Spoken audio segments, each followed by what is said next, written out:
विनायका, सर्वप्रथम जेईई परीक्षेत तुला उत्तम गुण मिळाल्याबद्दल तुझं हार्दिक अभिनंदन. गुरुजी, अहो तुमच्या मार्गदर्शनामुळेच याला जेईई परीक्षेत चांगले मार्क मिळाले बघा. अहो त्याचे सुद्धा कष्ट आहेतच की. मग काय आता पुढच्या शिक्षणासाठी डायरेक्ट तालुका. पैशाची जमवाजमव चालू आहे गुरुजी.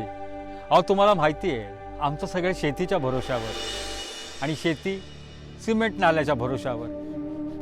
आता सिमेंट नालाच नादुरुस्त असल्यामुळे सुकलाय हो. आता कसा भागवायचा खर्च? अहो विनायकच्या पाठीची सविता पण शिकतीये ना, कसं जमायचं हे? अहो तुम्ही आता अजिबात काळजी करू नका.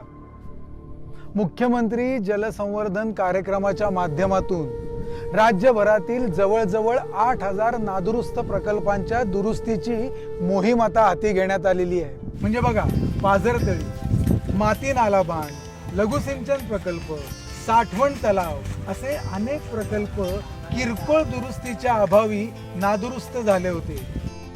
परंतु मुख्यमंत्री जलसंवर्धन कार्यक्रमामुळे त्यांच्या दुरुस्तीला आता वेग आलेला आहे. यामुळे काय होईल की आपल्याला प्रत्येक गावागावात मोठा जलसाठा पाहायला मिळेल. आधुनिक पद्धतीने कमी पाण्यातील जास्त पिके काढून जमिनीचा कस वाढवूया. चला मुख्यमंत्री जलसंवर्धन कार्यक्रमात सहभागी होऊया. समृद्ध हिरव्यागार महाराष्ट्राची निर्मिती करूया. मृदा व जलसंधारण विभाग, महाराष्ट्र शासन.